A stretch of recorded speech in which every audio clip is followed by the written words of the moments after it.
My name is Richard Branson. I work in a small factory as a laborer. I have no special qualifications and started working right after finishing high school. I can't afford to quit my job, even though the pay is very low. Because of this, I have just a single $300 bill in my wallet, and there's only about $800 in my bank account. I figured I could manage somehow. One day, I saw a girl who looked very rough. She was wearing a high school uniform, but it wasn't from any local school. It was cold, and she wasn't wearing a coat. Her knees were scraped and her clothes were a mess. I wondered what was wrong with her. Wasn't she going home? She was sitting there at that time. Maybe she had a stomachache or something. She kept rubbing her legs together and blowing on her hands to warm them up. I thought if I left her alone, she might get into trouble. So I decided to help. I went to a nearby coffee shop and bought some hot drinks and donuts. When I walked over to her, she looked scared and tensed up. "Hey, good evening. Don't be afraid, I won't hurt you," I said. "You looked cold, so I got you something warm. Would you like this?" I handed her a hot lemon tea. She took it and pressed it against her cheek to warm up. "Aren't you hungry? Being hungry makes you feel even colder. Here, would you like to eat this?" I didn't know what kind of donuts teenage girls liked, so I just picked one. She took it and said, "Thank you," in a small voice. "Aren't you going home?" I asked. She shook her head but didn't say anything. I wondered if she had run away from home, but I didn't want to get too involved.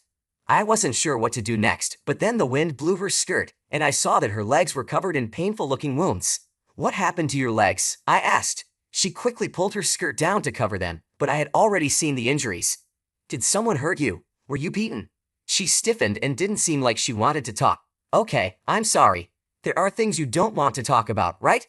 That's fine. You don't have to say anything if you don't want to, but if you stay here, you might get into trouble. How about going home?" She said in a small voice. "No, I was thinking of going to my dad's place, but it's far away."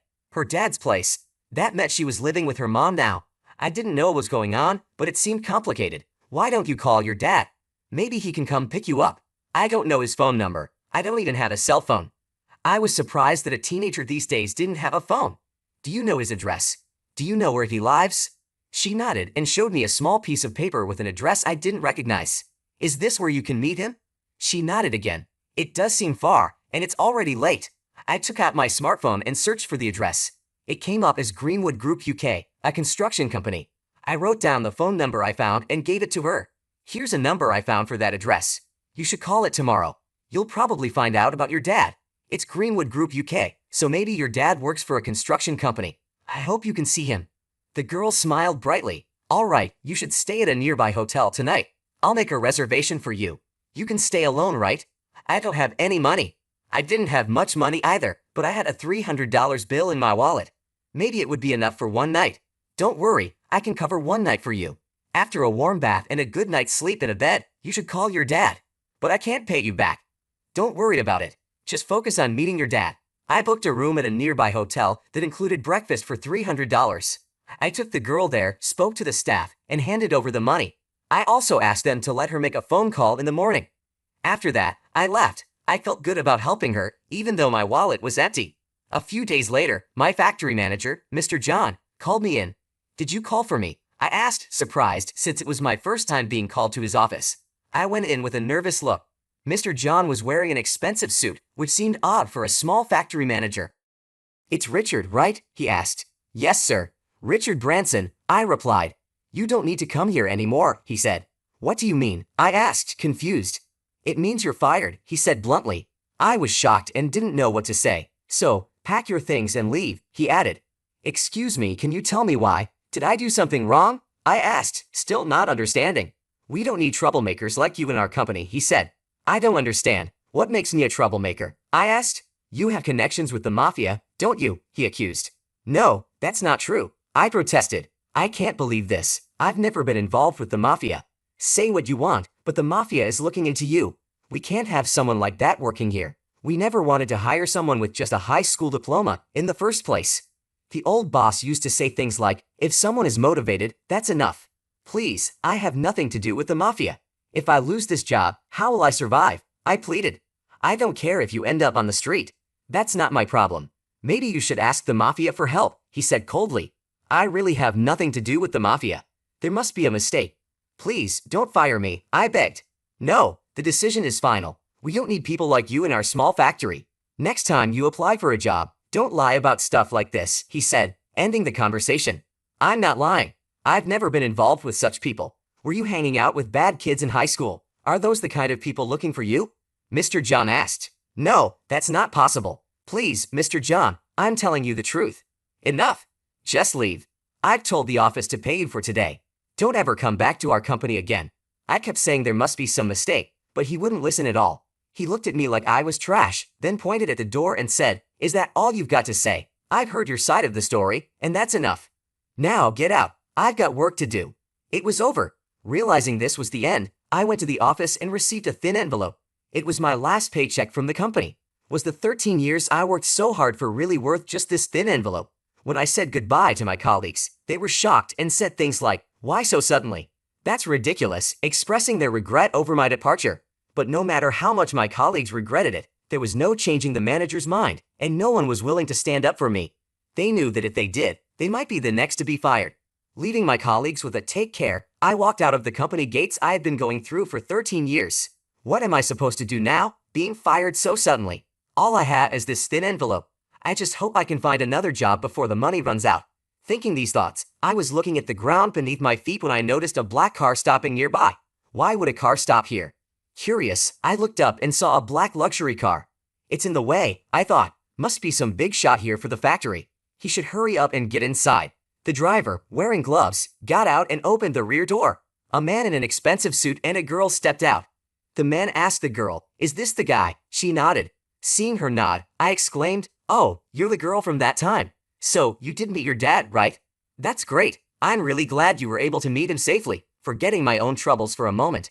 I talked to her, and she smiled brightly and hugged me. Thanks to you, my daughter was able to come to me safely. Thank you so much, said her dad. You're her dad. That's great. I was worried about her but didn't know how to contact you. I replied, By the way, are you leaving the company so early? Do you have somewhere to be? Oh yeah, something like that, I said with a forced laugh. I couldn't tell someone I just met, especially someone who looked like a company president, that I had just been fired. He seemed important, riding in such a fancy car and dressed so well. I felt like I shouldn't even be talking to him.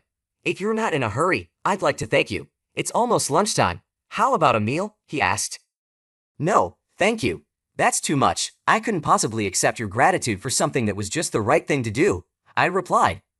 Come on, don't be like that. Of course, if you have other plans, I won't insist. But if you're free, could you join me? I wouldn't feel right letting you go without properly thanking you. After all, you helped my daughter, and a simple thanks just doesn't seem enough, he said. I initially refused because I had nowhere to be. I had just been fired, and in my sad state, looking for another job wasn't going to go well. So I thought, if he insists, I'll accept his offer. If you insist, then I'll join you, I said, and decided to go along. I got into the car and we went to a high-end restaurant. Excuse me, I'm dressed like this, I said, looking at my work clothes. I had expected a diner at most, so I was surprised. But the man laughed and said, Don't worry about it. Clothes don't eat the meal, and pushed me forward. He must have been a regular because the hostess didn't make a fuss and even smiled at me. The atmosphere in the private room was luxurious and extraordinary. I thought to myself, wow, this place is very fancy. It feels a bit uncomfortable for someone like me with just a high school diploma. But as the drinks started flowing, things began to feel different. Seeing the girl's smile and the warm conversation between her and her father was enough to warm my heart. Not to mention, the fine drinks and luxurious food made me feel like this might be the first and last feast of my life. I was enjoying every bite of my meal. After a while, the man revealed his identity. I should have introduced myself at the beginning, but that's just how I am, he said, handing me a business card. It read, Bede of Greenwood Family UK. Oh my God, Mafia, I exclaimed. Yes, you're right, he replied calmly, but a Mafia member is also a parent. Thanks to you, I could reunite with my daughter, and I'm very grateful. Oh, it was my pleasure, I said. By the way, I've been wondering, why was she there that day? That's because her mother and I divorced years ago, he explained. She remarried soon after. Her new husband became the vice president of a small factory, but after her mother passed away, his new wife moved in. The president of the factory, who had been kind to my daughter, also passed away. After that, the vice president took over as president, and my daughter was treated poorly. Is that why her legs were bruised? I asked. Yes, he said sadly. She was hurt in places that wouldn't show, especially on her back. It was terrible. Her mother had given her an amulet before she died and told her to use it if she ever needed help. That amulet had a note with my address. Not having a phone number on it was a bit of an oversight, I commented. She was trying desperately to find me, he continued. Even though she's in high school, it was a long distance to walk. By the time you found her, her wallet was empty. If she had stayed out there, she might have frozen to death. It was a tough situation. Her mother's new husband put her through so much pain, and I swore to get revenge for what he did to her. It doesn't sound good for a mafia member to say that, but I understand how you feel, I said. Thank you. What about you? Leaving work at this hour, something must have happened, right? He asked. It's a bit odd to tell this to someone I just met, especially a boss, but I was actually fired just now, I said. Fired? Why? He asked, surprised. I was wrongfully accused of having connections with antisocial forces. I have no idea how that happened. Just this morning, out of the blue, I was told about it, and then fired. Wait a minute, he said. He called over an executive who was standing by. After a brief whispered exchange, she exclaimed, "Idiots," and turned to me. "I'm really sorry, that was my guy's fault," he said. "What do you mean?" I asked, confused. "I wanted to thank you so much that I had my men check up on you. They found out where you worked but wanted to make sure you were really there. It seems like they mentioned our organization's name over the phone. That's probably what got back to your boss and led to you being fired. I'm really sorry about that. Let me fix this. I'll talk to your manager tomorrow, explain the misunderstanding, and everything should be okay." "No, it's all right," I replied. "It's not all right. You must be in trouble, right?" he insisted. "Yes, it's true that I'm in a tough spot," I admitted, "but going back to work under a manager who doesn't trust me would be the same old problem. I don't want to work for someone like that." "I see. So, do you have another job lined up?" he asked. "No. Embarrassingly, I have nothing. Honestly, if I don't find something by the end of the month, I'm in big trouble. But I still want to stand firm and find a job on my own," I explained. "Good for you. In that case, how about I introduce you to a company run by a friend of mine? They're not involved with the mafia or anything. I think my friend would like you," he offered. "No, that's okay," I said, even though I really wanted to accept his offer. I was tempted, but could I trust it, knowing he was involved with the mafia? "Well, if you ever need help, call the number on my card. I'm always here for you," he said with a smile. About a month later, I ended up needing his help. No matter how many interviews I went to, I couldn't find a job. I was starting to think I'd have to settle for part-time work. Then one day, he called me. "I'm in the mood for a drink, but I've got no one to drink with. Would you mind keeping me company?" "Don't worry about the money. I'm inviting you." He made it sound like I wouldn't be a burden, even though he was a mafia boss. I was surprised to see such a kind side of him and decided to accept his invitation. "If it's a bar, you really don't want much, right?" he asked. "That's not true. I'm just picking a bar because I'm more comfortable there than in a fancy restaurant. I've never been to a fancy restaurant. It makes me feel nervous, honestly," I replied. "I feel more comfortable in a casual bar." "I see. I guess I wasn't being very thoughtful," he said. "No, not at all," I replied, holding up my beer mug. "I'll take this, thank you," and I gulped down the beer. "So, did you find a job?" he asked. "Actually, not yet. Being just a high school graduate, it's been really hard. I've applied to a lot of companies, but no luck," I explained. "That's tough," he said.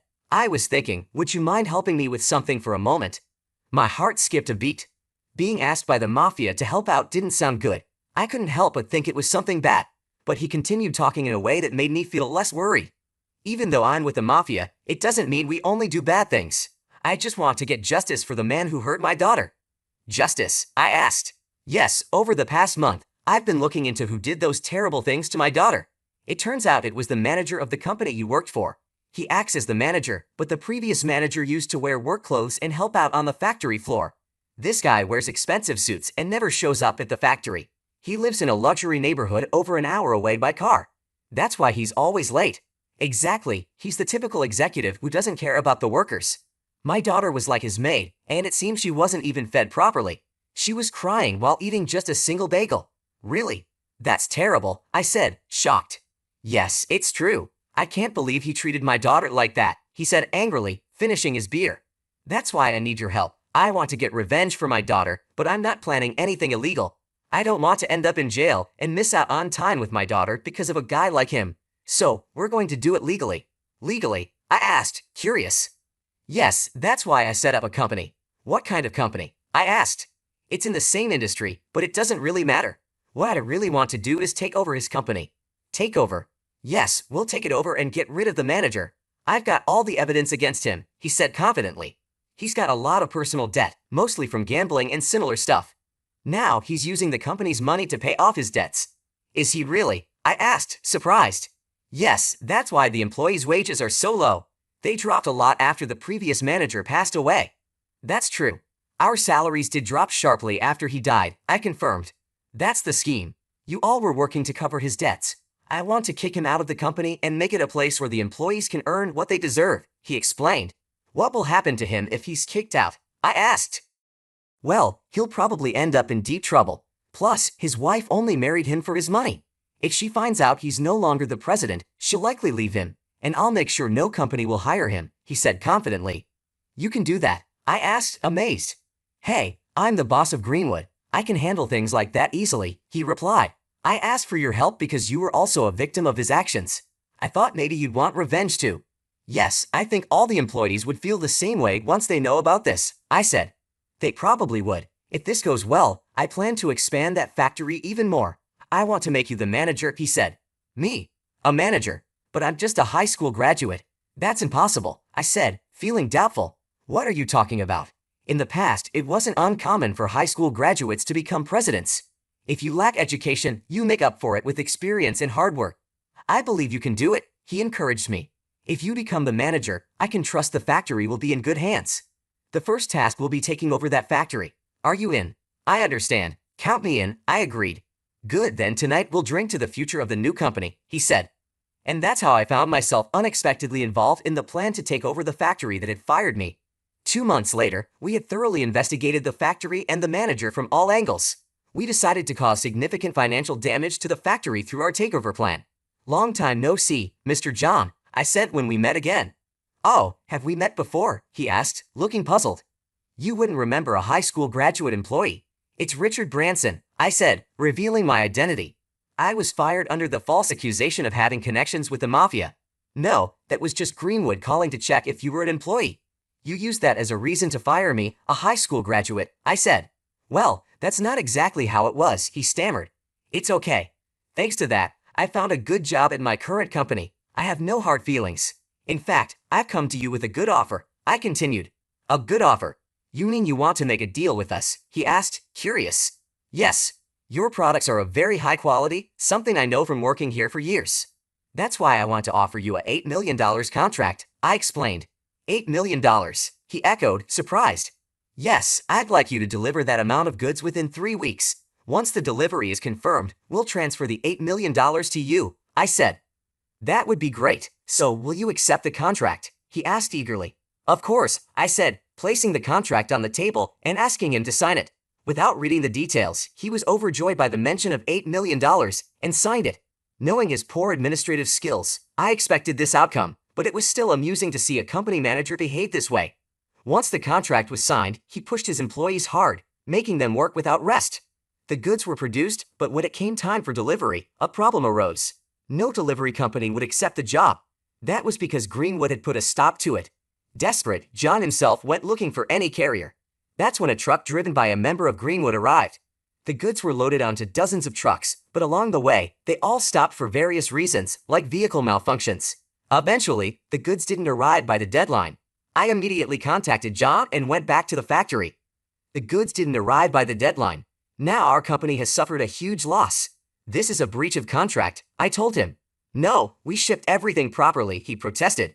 It's clearly stated in the contract, isn't it? If the goods don't arrive, you'll pay $8 million, I pointed out. That's ridiculous, he exclaimed, realizing the mess he was in. I don't know anything about such a clause, Mr. John stammered, looking at me with wide eyes. Whether you know about it or not, it's clearly written here in the contract, I replied, pointing to the specific section. Claiming that you didn't read it won't help you now. This can't be happening. My company doesn't have $8 million, he exclaimed, panic rising in his voice. Well, then we have no choice but to take over this factory, I said calmly. Take over the factory.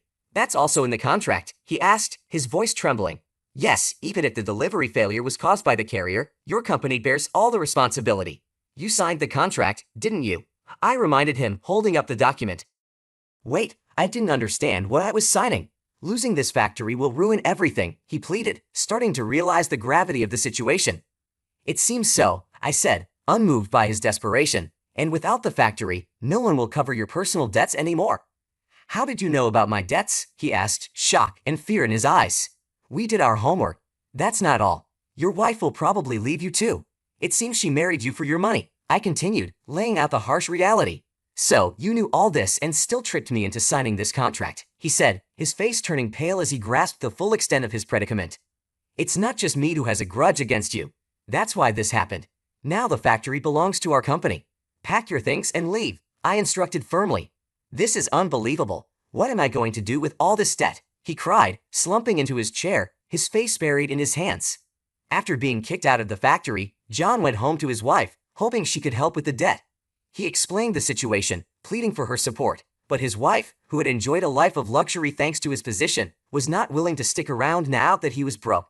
She slammed the divorce papers down in front of him and demanded compensation for all the money she claimed to have spent during their marriage.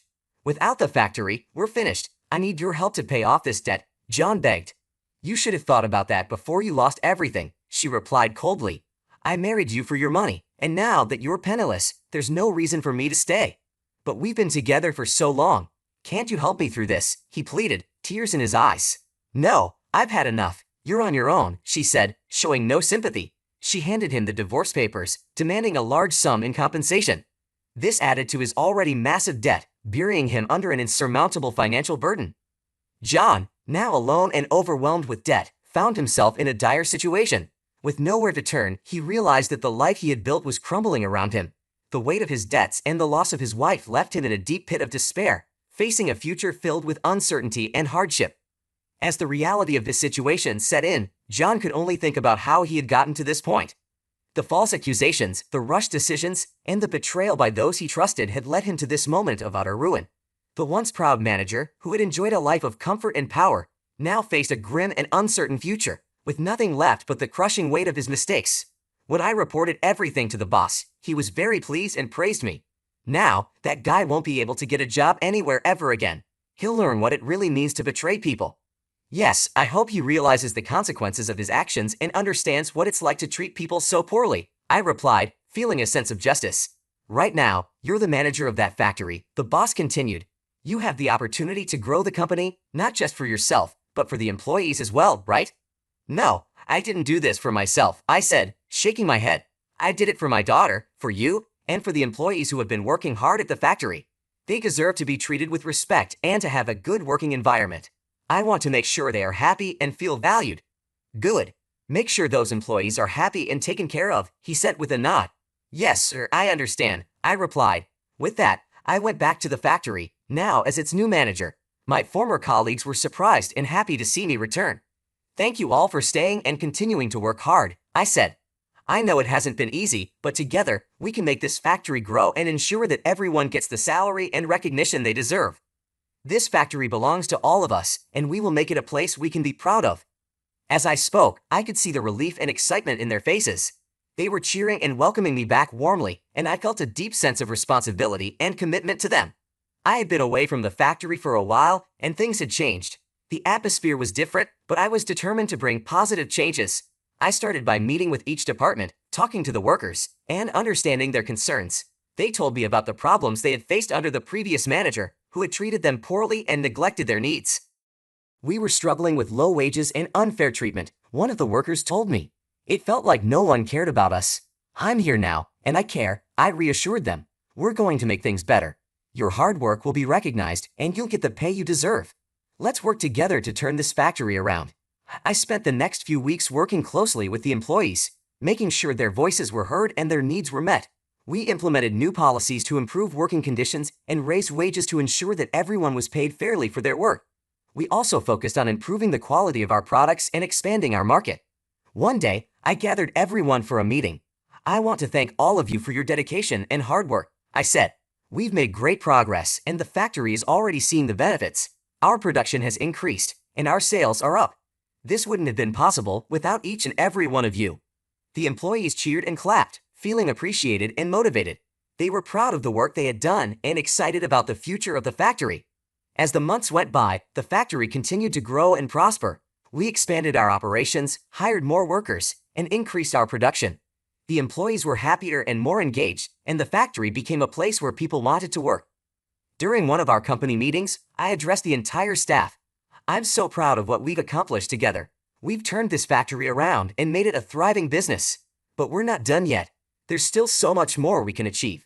Let's continue to work hard, support each other, and make this factory the best it can be. The response was overwhelming. The employees were enthusiastic and committed to the future of the factory. They knew that they were part of something special and that their efforts were making a difference. Over time, the factory became known for its high-quality products and excellent working conditions. We built strong relationships with our customers and suppliers, and our reputation grew. We became a model for other companies, showing that treating employees well and focusing on quality can lead to success. Looking back, I was grateful for the opportunity to make a difference. I had come to the factory under difficult circumstances, but with hard work and determination, we had created something amazing. The factory was no longer just a place of work. It was a community, a family, and a source of pride for everyone involved. And through it all, I never forgot why I had taken on this challenge. It was for my daughter, for the employees, and for the future of the factory. Together, we had turned a struggling business into a thriving success, and I couldn't have been prouder of what we had achieved.